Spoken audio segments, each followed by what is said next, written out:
Graça e paz, irmãos e irmãs. Vou ler 2 Coríntios, capítulo 4, verso 17. Um verso que chama muito a nossa atenção, que é a experiência de um homem de Deus. E nessa experiência do homem de Deus, ele diz assim: porque a nossa leve e momentânea tribulação produz para nós eterno peso de glória, acima de toda a comparação.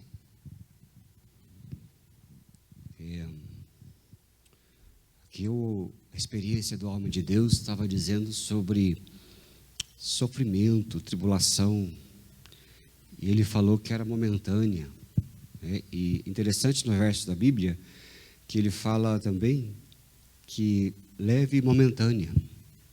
Quem considera uma provação leve e momentânea? Né? E aqui a gente percebe que o povo de Deus, ao longo da Bíblia, teve momentos de grande deserto, né? Deserto. E então a gente vai compartilhar um pouquinho sobre lições no deserto. Interessante que o Valmir pediu um título aí, eu falei lições do deserto. Ele falou do deserto ou no deserto? Aí eu disse para ele assim: você é muito detalhista e complicado, está me fazendo pensar agora? Aí ele fez pensar e eu disse: no deserto. Porque lições do deserto, a gente lê a história do povo no passado, a gente vê a história dos outros, a gente vê livros biográficos. Eu não sei quanto a vocês vão aprender, se não aprendeu, quando você lê livros de personalidades que foram importantes para a gente, ou foram históricos, né? Por exemplo, Winston Churchill, é o livro que eu ganhei no aniversário de 49 anos, eu fiz 50 e não acabei ainda. E eu falei para a esposa: esse livro que você me deu, ele vale por vários aniversários. Ele tem 1.300 páginas. E a minha filha falou assim: pai, eu já li 3 livros, eu já li um livro em um período, já li 6 livros, e você não leu 1/3 desse. Eu falei assim: mas você vai comparar o livro que você está lendo com o livro com que eu estou lendo? Primeiro que é livro de 1.300 páginas com letra número 8. E tem que entender a história, vai e volta, aí ele fala o nome de um, tem que lembrar o que é esse nome que ele falou lá atrás, que eu já esqueci, e coisa arada, né? Mas do bojo da história, homem forte, decidido, muito nervoso também, ninguém é de ferro. Você lê outras pessoas, John Wesley, quantos problemas que aquele homem teve, né? Problemas de várias formas, problemas de saúde, problemas do casamento, né? Ele foi casado uma vez, só que depois a mulher foi embora. Nunca ninguém ousa falar que ele divorciou. O povo metodista é um povo muito falso. Não fala em cada coisa que... Ele falou assim: mas você não largou dela? Não, eu não larguei dela, mas também não pedi para ela ficar. Isso aqui é um homem santo, né? A arte de despachar alguém elegantemente. Aí você lê Heróis da Fé, né? Eu já comentei aqui uns tempos atrás, Heróis da Fé. John Bunyan, Jonathan Edwards, nossa, tanta gente. Todos eles passaram por várias tribulações e venceram, mas não é leve e momentânea. É leve e momentânea quando você lê história de gente do passado.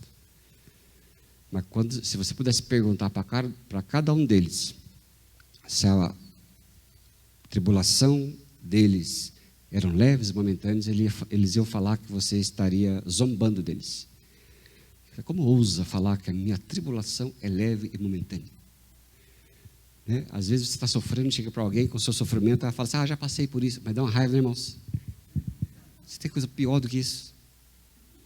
Você está passando, né, no moedor, e alguém chega para você, você vai desabafar, fala assim: olha, está difícil para mim. Mas você não sabe o que eu passei. Ai, gente, é de lascar, né?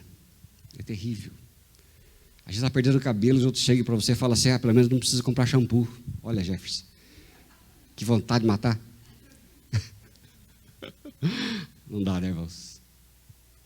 Mas a leve e momentânea tribulação, o apóstolo Paulo está dizendo, ele está falando que o povo de Deus passa por seus desertos. É claro que o Senhor não deseja, né, que os seus filhos e filhas passem por sofrimento e ficar brincando com os nossos sofrimentos. Não é nada disso. Então, por isso que no começo eu disse, lições do deserto é algo que você leu, que você ouviu falar, e até são bons conselhos, difícil de praticar. É lógico que você vai usar aquilo que você conhece como uma ferramenta para desarmar várias situações que você passar. É muito útil, né? Pelo menos você sabe o mecanismo. Mas daí você começa a passar pelo mecanismo, e quando começa a passar, você tem lições no deserto. O que a gente leu foi lições do deserto dos outros. O que nós vivemos são lições no deserto, porque o deserto é nosso de cada dia. Então, às vezes no deserto, conforme Deus ensinou o povo, a gente precisa tomar cuidado com algumas coisas. Um cuidado que a gente tem que ter, eu vou ler com vocês Êxodo capítulo 13, versos 17 e 18, é que aqui em Êxodo fala sobre cada um de nós tomar cuidado com os atalhos. Tendo o faraó deixado ir o povo, Deus não os levou pelo caminho da terra dos filisteus, posto que mais perto, porque ele disse, para que porventura o povo não se arrependa, vendo a guerra, e voltem para o Egito. Porém, Deus fez o povo rodear pelo caminho do deserto. O Senhor sabia, aqui conforme o verso que nós lemos, que se o povo fosse pelo caminho curto, seria mais fácil voltar. E se eles voltassem, não seria bênção para a vida deles. Eles iam voltar, eles iam morrer, eles iam perecer, voltar a ser escravos e deixar de agir na vida deles. Então o Senhor olhou para aquele povo, traçou uma rota para aquele povo, mas ele não cortou o caminho. Os caminhos cortados nem sempre eram os melhores para o seu povo. Ele seguiu com o seu povo pelo caminho mais longo, para que eles não voltassem, não tivessem preguiça, e ali voltando, eles não pudessem retornar à escravidão, né? Então, o que Deus queria? Que esse povo enfrentasse o caminho longo, né? Para que eles pudessem estar preparados, ser preparados. Era mais longo, era mais difícil, era mais ruim, mas era necessário, porque muitas vezes os atalhos não são bênção para as nossas vidas, né?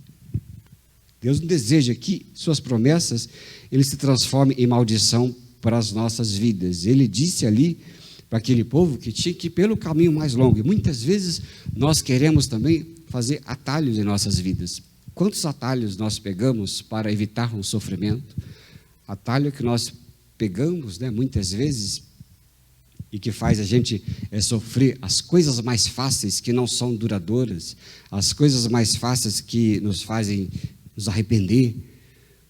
Às vezes Deus tem um plano para nós, uma história da nossa vida que é mais longo, talvez um tempo em uma cidade, talvez um tempo num curso, talvez um tempo em determinada situação familiar, talvez um tempo mais longo em que você pode e precisa experimentar e prosseguir, e às vezes você quer encurtar esse tempo, evitar o sofrimento, evitar pessoas, evitar confronto, evitar tantas coisas, e evitando você deixa de ser trabalhado. Quando a gente evita caminhos, nós não somos trabalhados, né? Quando nós evitamos situações difíceis, nós nos habituamos a ser pessoas medianas, que não sabem enfrentar um desafio, enfrentar uma situação, enfrentar um problema, enfrentar uma circunstância. Nós nos tornamos pessoas rasas, sem solução para os problemas. Nós nos tornamos pessoas sem valor, né? Pessoas de valor são importantes, resolvedoras de problemas, né? E como se tornam referência, mas elas são interessadas, não evitam problemas. Eu me lembro de 2 exemplos muito interessantes. Uma de uma irmã aqui da igreja, ela é uma profissional, talvez eu não seja suficiente. Essa irmã profissional disse para uma pessoa, uma vez aqui no pátio da igreja, não entregue o seu serviço para homens da profissão dela. Aí eu fiquei interessado, falei, por quê? Porque é o seguinte, ó, os homens dessa profissão pegam os trabalhos de vocês e dão para os funcionários fazerem. E os funcionários não estão nem aí com vocês. As mulheres nesta profissão pegam os trabalhos de vocês e resolvem pessoalmente, não tem preguiça. Mas fez todo sentido. Fez todo sentido. Eu falei assim, que interessante que você me falou. E é muito verdade. Né? É muito verdade. Pessoas que cortam caminho prestam muito. Uma vez a gente estava com um problema aqui no banco da igreja, da Caixa, né, João? E a gente não conseguia que as pessoas fizessem o Pix para nós, porque tinha um defeito lá no sistema que era horroroso. E, infelizmente, o povo é muito bardoso. Se ele tem uma forma mais fácil de enviar dinheiro, ele só quer mais fácil. Se ele tiver que ter agência, conta, operação, coisa errada, ele já deixa de fazer. E a gente conversava assim, não pode ser assim, não pode. Não tem jeito. E aí nós ameaçamos fechar a conta. Mas aí a gente lidou com uma pessoa que falou assim, vou resolver o problema de vocês. É, né, vou dar 2 dias. Em 2 dias, nosso problema estava resolvido. Eu sei o nome do gerente, e esse gerente eu passei para uma igreja onde eu fui pastor. Essa igreja onde eu fui pastor passou para outra igreja, e um monte de gerente aprendeu como resolver a situação da associação da igreja metodista. A gente sabe o nome dele e qual a agência dele. Porque eu disse, você procura tal gerente em tal agência da Caixa. Pessoas resolvedoras de problemas, se fosse outra pessoa, dizia assim, deixa para lá, tem mais clientes para nós. Todo mundo precisa da Caixa mesmo, que é mais um. Não é verdade? Deixa para lá. Mas quando a pessoa assume algum desafio, ela toma resolvedora de problemas. Então, Deus, quando olhou para aquele povo, falou, vocês vão para um lugar mais longo, lugar mais distante. Vocês vão para o lugar porque não tem perigo de vocês voltarem e aprender a conviver, e a viver no deserto, e aprender as lições que eu tenho para vocês. Vocês não podem voltar. Porque quando a gente corta caminho, nós não aprendemos a viver. Né? Não aprendemos com nada. Lá no capítulo 13, verso 21 e 22, a gente vê também assim, olha, Êxodo, né? 13, 21 e 22. O Senhor foi diante deles durante o dia, e durante o dia, numa coluna de nuvem, para os guiar pelo caminho. Durante a noite, uma coluna de fogo, para alumiar, a fim de que caminhassem de dia e de noite. Nunca se apartou do povo a coluna de nuvem durante o dia, nem a coluna de fogo durante a noite.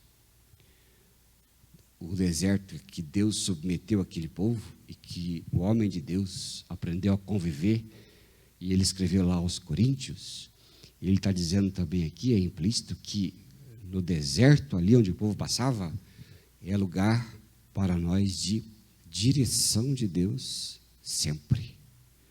Deus tem sempre uma direção para nós.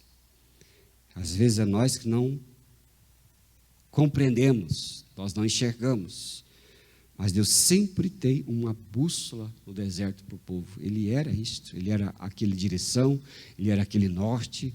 De dia tinha aquela nuvem, e o povo sabia onde era, para onde ir. De noite tinha uma coluna de fogo, não sabíamos o que era, né? Quem sabe seriam os raios, trovão assim indicando, né? A gente pensa que é uma nuvem de fogo andando, mas sei lá, coisa assim. E o povo foi sabendo o que era, né? Sabe, às vezes a gente pensa que a nuvem vai, a gente quer isso, né? A gente quer a nuvem guiando. Então, essa nuvem guiando, às vezes fica procurando, você nunca encontra. Mas talvez aquele povo começou a ver com os relâmpagos. Você falou assim, mas olha, eu acho que aquele lado é Deus falando com a gente. Por quê? Porque eu tenho certeza que aquele sujeito que orou e teve esse discernimento, ele compreendeu que era a direção de Deus. E ele foi, e eles foram andando em direção àquilo que Deus tinha para nós. Às vezes a gente tem preguiça, né, de orar, de pedir direção de Deus para nossas vidas. Às vezes temos preguiça de procurar saber e discernir o que Deus tem para nós, porque somos pegos da correria, somos pegos na falta de tempo, somos pegos de tantos jeitos diferentes, mas o nosso Deus tem para nós a sua direção. E eu tenho certeza que Ele deseja que nós oremos e começamos a compreender que direção Ele tem para as nossas vidas. Qual é o sinal que Ele tem para as nossas vidas? Então, às vezes, você e eu temos que perguntar qual é o sinal que Deus tem para você. No deserto tinha os sinais que algum daquele povo compreendia, porque para compreender os sinais de Deus, não é qualquer pessoa. Eu sei que tinha ali pessoas que estavam dispostas a orar, buscar conhecimento, direção divina para as suas vidas, e eram aquelas pessoas que estavam direcionando todo aquele povo. Eles sabiam os sinais da nuvem de dia, eles sabiam dos sinais do fogo à noite, e até quando a nuvem não se mexia, porque lá em Êxodo também dizia que a nuvem não se mexia, muitas vezes ficava parada, e se a nuvem ficava parada, era para que eles ficassem parados também, não era para se mexer, não é? Então, se às vezes Deus tem uma direção para a sua vida, às vezes a direção é nada, é faça coisa nenhuma. Às vezes a direção é ande um pouco, às vezes a direção é não corte o caminho, às vezes a direção é a que você não tem noção. Mas uma coisa é certa, no tempo de deserto da minha vida, da sua vida, Deus vai te dar alguns sinais, sabe? Qual que é o deserto da sua vida? Já parou para pensar? Que deserto você e eu estamos passando às vezes? Será que é deserto de um relacionamento ruim? Será que é um deserto de finanças difíceis que nós estamos passando? Ou algum de vocês? Ou algum de nós? Será que o deserto é alguma pessoa difícil de lidar? Não é? Será que o deserto é o marido? Será que o deserto é a esposa? Será que o deserto são os filhos? Será que o deserto são as irmãs? Será que o deserto são os irmãos? O que será o deserto que você e eu possamos passar? Então, você tem que discernir o deserto. Qual o deserto? E não saber que aquele deserto é inútil, porque as pessoas que não crescem são aquelas que sempre vão considerar o deserto como algo inútil, como uma desgraça para a sua vida, né? Uma desgraça para a minha vida. Às vezes, quando passamos por dificuldades, problemas, às vezes de tentar saber a direção de Deus, a gente fica maldizendo, murmurando. É por isso que a Bíblia fala contra a murmuração, né? Porque a murmuração é coisa de gente que não sai do lugar, não dá espaço, que gente que não resolve nada, não resolve problema nenhum, não busca nenhuma solução diante de Deus e não prospera. Então, sabendo do deserto, tem que saber a direção para a sua vida, né, e para a minha vida. E Ele está disposto a dar direção para nós, sabe, irmãos e irmãs? Talvez se você fazer aquele tempo, né, de busca ao Senhor, de prova com o Senhor, né, de algumas maneiras diferentes, mais jeitos de fé, que Deus pode dar para você e pode dar para mim? Qual que é o seu jeito de pedir um sinal para Deus? Qual que é o seu jeito? Eu estive em Guarapuava esses dias e conversando com uma irmã bem querida, o deserto dela era um problema com o filho. E ela falou assim, olha, todos eles são bênçãos, mas esse foi posto, né, eu entendo, de Deus para que eu pudesse buscar direção para lidar com ele sempre, né? Aí ela contou uma vez assim, olha, eu preciso que Deus fale comigo. Ela falou, eu preciso que Deus fale comigo. E ela contou a experiência. Um dia eu fiz uma experiência com Deus, eu estava cantando uma música, e eu falei, quero que o Senhor fale comigo, me dê uma resposta. E quando eu chegar a algum lugar, o Senhor veja que alguma pessoa, algum lugar, esteja cantando essa música. E ela fez essa prova com Deus. Daí eu sei que o Senhor está falando comigo. O Senhor está me dirigindo. E ela disse que aquele dia, ela não ia na igreja, por um acaso deu certo de ir. Quando ela chegou na igreja, a música de prelúdio era a música que ela tinha pedido a Deus. E ela falou, eu não ia na igreja. E era aquela música. E quando ela chegou, a música estava tocando. Aí ela disse que foi ali, né, teve aquela experiência com Deus, girou no manto, né? Aquela coisa toda. Nem sei o que é girar no manto, é coisa de pentecostal, né? Mas deve ser uma coisa muito legal, né? Girar no manto, orar, né? Buscar, essas coisas. A gente não está acostumado. E ela teve aquela experiência gostosa com Deus e falou assim, Deus está falando comigo. E agora eu vou prosseguir no meu propósito. Olha que legal. Aí eu fiquei olhando, escutando aquilo, falando, puxa vida. Coisa boa, né? Deserto também é um lugar onde Deus tem tudo sob controle, sabe? Eu vou ler com vocês do capítulo 14, versículo 4. Diz assim a Bíblia. Deus falando do que ia fazer. ele ia endurecer o coração do faraó para que os persiga, e serei glorificado em faraó e em todo o seu exército, e saberão os egípcios que eu sou o Senhor. Olha que coisa interessante. O Senhor ali dirigindo situações. Esse Deus não quer que nós nos acostumemos com o deserto porque este é um lugar só para passagem, é um lugar só para firmarmos residência definitiva, porque não é aqui. Mas muitas vezes a gente pensa que está sendo perseguido no trabalho, às vezes a gente pensa que Deus não está fazendo nada, né? Estou sendo perseguido no trabalho. Tal pessoa está me passando para trás. Está acontecendo isso comigo, tal situação na familiar, tudo contra mim. Por que eu vivo desse jeito? Por que eu vivo daquilo outro? São coisas que a gente pensa, que acontece com a gente. Mania de perseguição, né? A gente tem mania de perseguição, todo mundo está perseguindo. Essas coisas assim. E a gente pensa que as coisas estão acontecendo por acaso. Mas sabe que o homem de Deus, a mulher de Deus, deve saber que o nosso Deus tem tudo sob controle. Nada foge ao seu controle. Nada foge ao seu controle. Lembra o livro de Esther? Aquele laço para o seu servo, que o inimigo do servo estava fazendo um laço para enforcá-lo, e por fim o inimigo que estava fazendo o laço foi enforcado com o laço que fez. José no Egito achou que foi vendido pelos irmãos. Talvez eu pudesse reclamar, murmurar: esses meus irmãos, que desgraça que eu estou passando, por que acontece isso só comigo? Mas olha, tudo sob controle. Deus estava por dentro de tudo. E o homem de Deus, a mulher de Deus, deixa a sua vida e deixa que Deus dirija, e ele tem convicção de que ele tem alguém que luta por as suas batalhas. É Deus quem estabelece reis e os faz cair. Eu fico doido, maluco, eu fico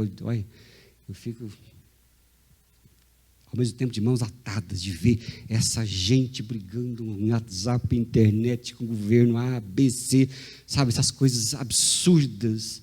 Esse tempo eu fui orar pela bandeira do Brasil, já me falaram tanta bobagem, que eu falei: meu Deus do céu, desde quando orar pelo país se tornou um ato pessoal, político, ou de partido A, B, ou C, ou D, que eu não estou nem aí para essa turma, porque o meu reino é como Jesus, não é desta terra. O meu governo é o governo de Deus sobre a minha vida, não importa que governo que seja, governo A, B, C, amarelo, verde, vermelho, preto, não quero saber, o meu governo é Jesus, é Ele que sempre vai me sustentar. Fui um moço, hoje sou velho, nunca vi um justo mendigar o seu pão. Esse é o governo que eu tenho sobre a minha vida, e ponto final. Então a gente tem que saber sempre que Deus tem sob controle de todas as coisas. Ele falou assim: olha, eu vou levantar o faraó para ir atrás dessa gente. Não pensem vocês que é coisa da cabeça do faraó. Eu vou endurecer o coração dele, porque diz até que o diabo é um sujeito a serviço de Deus, porque ele possa tomar essa gente, tocar para frente e levar para o caminho que deve ser o caminho celestial. Tudo está a serviço de Deus Altíssimo, não tem mais poderoso ou menos poderoso. Não é coisa de criança. Deus é poderoso, o diabo é também, não é? Quem que é mais poderoso? Não tem mais poderoso. O Senhor dos Exércitos é o único. E todos estão debaixo da sua mão poderosa. E fim de papo. O governo do faraó estava ali firme. Mas o Senhor estava dizendo: eu vou endurecer para fazer esse povo ir para frente, porque se eu não endurecer, eles não vão. Entendeu? É que nem cachorro. Se ele não vem para cima de você, você não corre, né? É que nem pinte, olha o cachorro maiorzinho, né? Olha o cachorrinho miserável.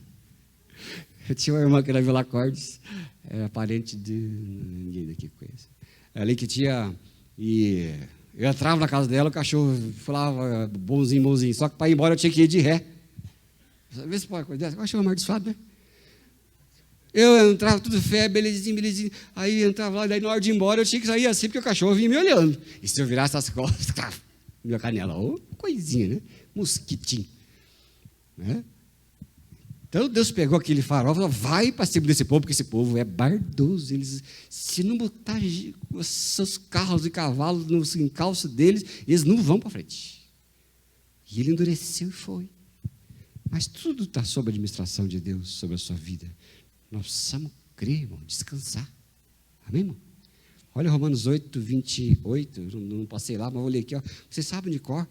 Pois sabemos que todas as coisas trabalham juntamente para o bem daqueles que amam a Deus, daqueles a quem Ele chamou de acordo com o seu propósito.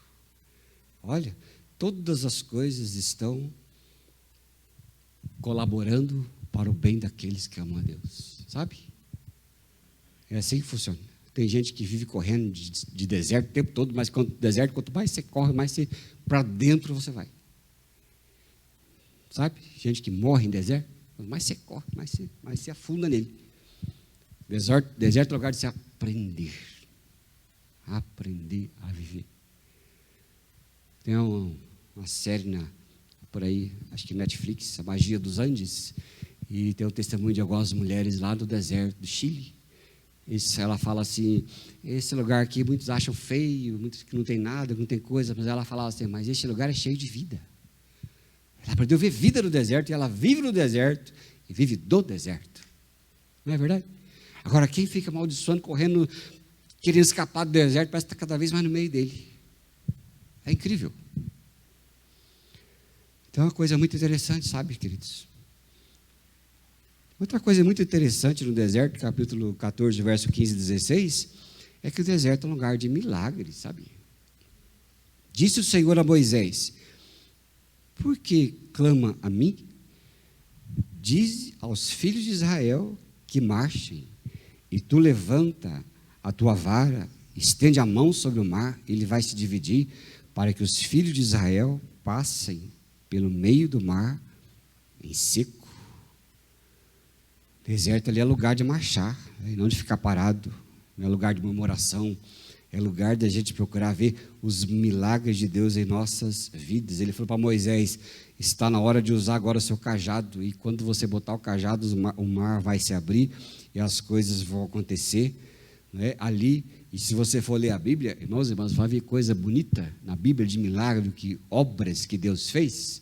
Você deve ir lá no livro de Números e o livro de Êxodo. Você vai ver coisas maravilhosas e tremendas que Deus fez. E onde é que Deus fez? No deserto. Quando você quiser uma história para ilustrar para alguém a vida de alguém, vá procurar em Êxodo e Números, e vai ver o povo pelo deserto, ver as maravilhas que Deus fez no deserto, de maná, de carne, de abrir mar, deserto lá que Deus fez as coisas mais impensáveis da vida, onde a roupa não acabou, né, onde o sapato não acabou, não deixaram sem vestir por 40 anos, sem calçar, e ali Deus foi fazendo, foi se mexendo com aquele povo, e aquele povo foi experimentando coisas tremendas no deserto. Os maiores milagres de Deus foram no deserto. E às vezes, quando você não tem nenhum deserto, não tem coisa nenhuma, não tem situação nenhuma, você não tem milagre nenhum. Você não precisa de milagre, está tudo na sua mão. Sua casa está lá, o seu salário está lá, o seu carro está lá, a gasolina está lá, a saúde está lá, está tudo certo. Que milagre? Onde é o espaço para o milagre acontecer, para o milagre entrar? Qual é o espaço que a gente tem? Então, quando vem algum deserto, você tem que já ficar atento. Olha, onde é que vai ser o milagre? Onde é que eu vou colocar o cajado que Deus vai colocar na minha mão? O que é que eu vou fazer que Deus vai poder agir na minha vida? Aí são os lugares mais preciosos onde você vai ter. E quando você evita o deserto, você evita os milagres. E crente sem milagre, meus irmãos e irmãs, é triste. Vira um religiosinho de terceira categoria, que não consegue ver Deus agir, que não acredita as coisas boas que acontecem na sua vida a Deus, ele acha que é da inteligência, do salário, da aposentadoria, ele acha que tudo vem do seu esforço próprio, do seu merecimento, ele acha que tudo está na mão, e ele começa a ver, e Deus começa a ficar distante, até que ele desaparece. E aí o sujeitinho vira um religioso de quinta categoria, sem ser trabalhado por Deus, sem ser talhado, sem ser modificado o seu interior com a vida de cruz. Deus não faz nada, não consegue fazer nada na vida do sujeito, porque ele virou simplesmente na vida natural, né? Só na vida natural, sabe? Então é coisa muito incrível que a gente vê, como a gente evita aquilo que não deveria ser evitado, mesmo porque não conseguimos evitar mesmo. É verdade? Tudo depende da ótica que você verá. Para você pode ser uma bênção, para outro pode ser uma maldição. Para você pode vir oportunidade, para outro pode vir uma dificuldade. Então depende do jeito que você vê. Para uns Deus está colaborando para o seu bem, para outros está murmurando, dizendo que é uma desgraça para a vida. E assim vai tudo da sua ótica, da sua fé, do jeito de você ser, do jeito de você viver. E por último aqui, em verso 25, mostra assim, ó. Emperrou-lhes as rodas dos carros e fê-los andar dificultosamente. Então disseram os egípcios: vamos fugir da presença de Israel, porque o Senhor peleja por eles contra vós, os egípcios. No deserto, ele é um lugar de vitória, querido, sabe? Lugar que você vai experimentar sempre o mover de Deus da sua vida. Lugar que você vai experimentar sempre o que Deus quer falar com você. O deserto sempre vai ser lugares onde Deus vai se manifestar. Mas ninguém precisa temer. Porque no deserto nós sabemos que Jesus está conosco. Nosso deserto moderno, né? Que não é deserto, o Brasil não é deserto, né, irmão? Tem até chuva demais. A gente está sofrendo aí com um pouquinho de falta de chuva, mas já está vindo a chuvarada. Então, esse dia agora eu vi no rádio, agora a reclamação era porque não tinha chuva, agora a reclamação é porque a chuva está estragando. Este é o ser humano que eu conheço. Se chove porque chove, se não chove porque não chove, se tem porque não tem, se não tem porque não tem, se vacina porque vacina, se tem muita vacina é porque a vacina faz mal. É uma beleza, ser humano. Ser humano, olha, é só Deus para entender. O ser humano é só Deus. Ainda bem que eu não sou Deus. A minha filha falou assim: pai, se fosse Deus, você tinha feito o quê? Apertado o botão do relâmpago e caído da cabeça de cada ser humano da terra. Então Deus não dá para ser Deus, né, irmão? Vê aquele filme Todo Poderoso? Vê lá o 1. O 1 é bom, o 2 já é meleca. Mas o 1 é bom. Vou fazer todo mundo ganhar na loteria. Puf, acabou o dinheiro do mundo. Né? Todo mundo tinha tanto dinheiro que o dinheiro não valia mais nada. O que você fez, homem? Eu fiz todo mundo ganhar na loteria, todo mundo queria. Mas por que você fez isso? A loteria, a graça da loteria é que 1 em... Qual a chance da Mega Sena? Você está jogando, irmã?